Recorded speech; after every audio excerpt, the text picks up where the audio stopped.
William James Sidis was a genius. He was by far the most precocious intellectual child of his generation. His death in 1944 as an undistinguished figure was made the occasion for reawakening the old wives' tales about nervous breakdowns, burned-out prodigies, and insanity among geniuses.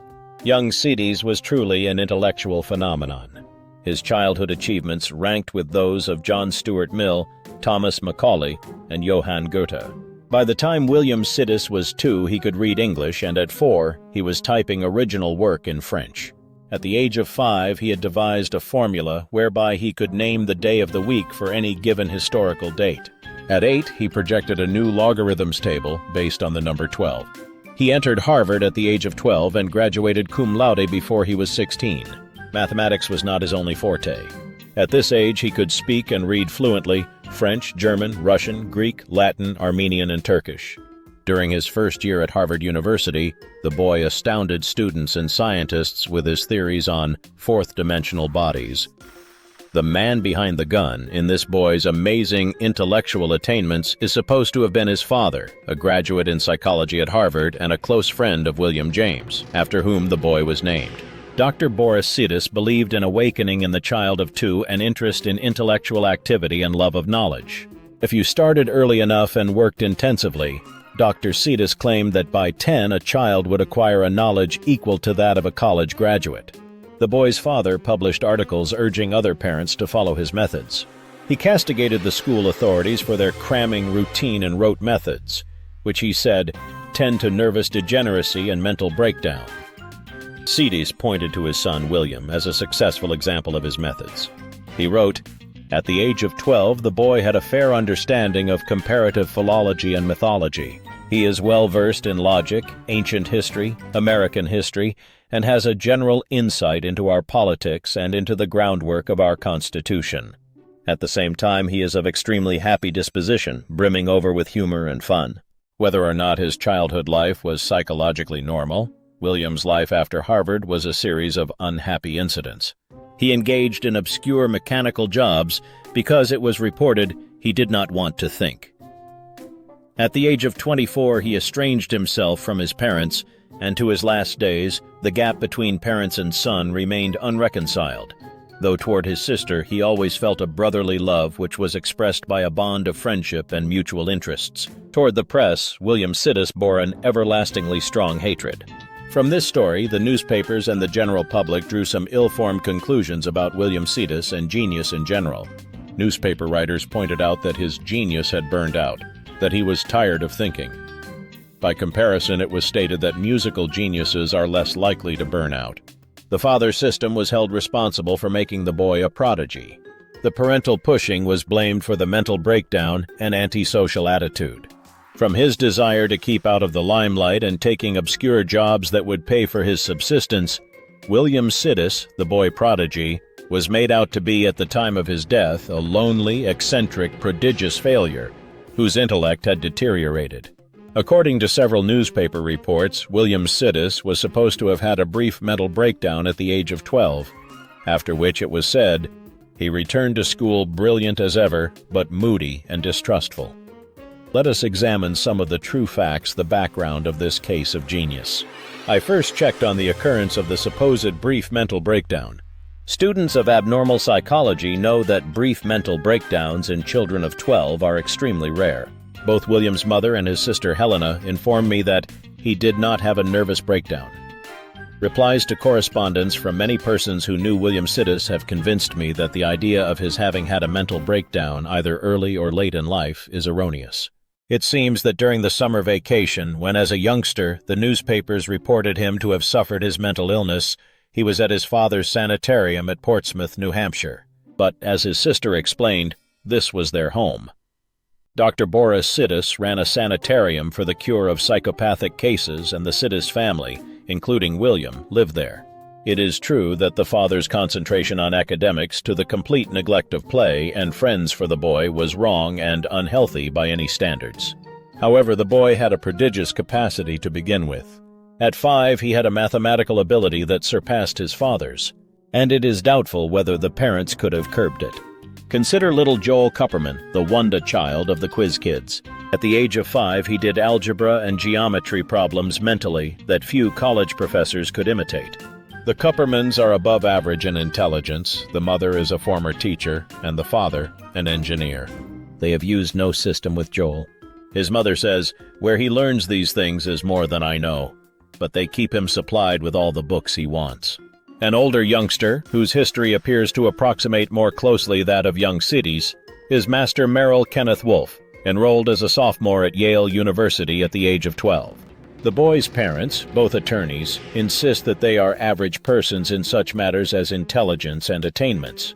Yet the father, Morris H. Wolfe, never attended school but like his son studied law at home. Formerly a reporter for the London Daily Mail, he has published 3 books and is an accomplished musician. Mrs. Wolfe had informed reporters that the education of their son began when he amazed them by starting to talk at the age of 4 months. By the time he was 2, Kenneth Wolfe had finished all juveniles and showed an interest in adult works of science, history, and philosophy. In addition to his grasp of French, English grammar, zoology, and chemistry, the boy is a musical prodigy with that rare gift of absolute pitch. Regardless of their zeal, neither the Kuppermans, the Wolfes, nor the Sidises could have given their children the stupendous intellectual capacities that these youngsters manifested at so tender an age. Their giving was primarily in the nature of the germplasm, followed to some extent by educational nurture. Returning to William Sidis, the facts in his background are more convincing as concerns family heritage.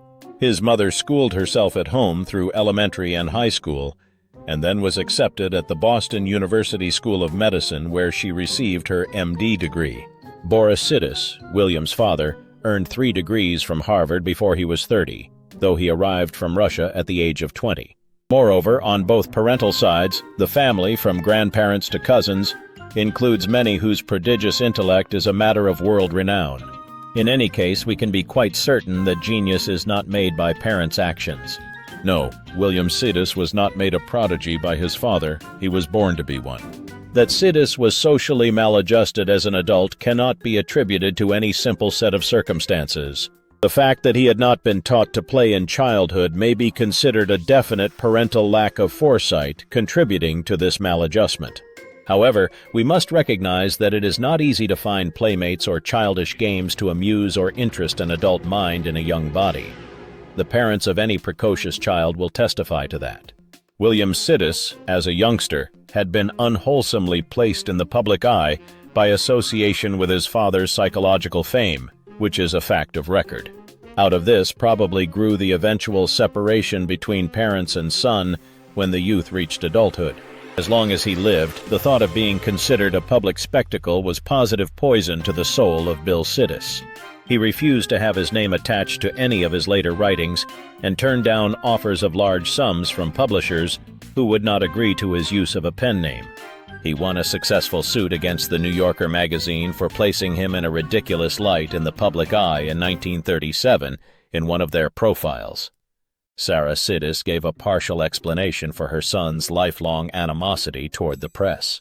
She related that as a child, returning home from school, a couple of newspapermen would descend upon the boy. While one held him, the other would take his picture. As a youth and as a man, Bill Sidis wanted to be left alone to live as an average individual and said so many times. He objected bitterly to the idea of being stamped a genius and treated as a sideshow with the connotation of queerness that he knew to be associated with genius in the uninformed public mind. After his death, one friend of Bill Sidis wrote a letter that appeared in the contributors column of the Boston Traveler, objecting to the false impressions given in many newspaper obituary accounts. With her permission, I am reprinting it here. People's Editor. This is about Bill Sidis, who died Monday. His numerous friends do not like the false newspaper picture of him as a pauper and antisocial recluse. Bill Sidis held a clerical position until 2 weeks ago.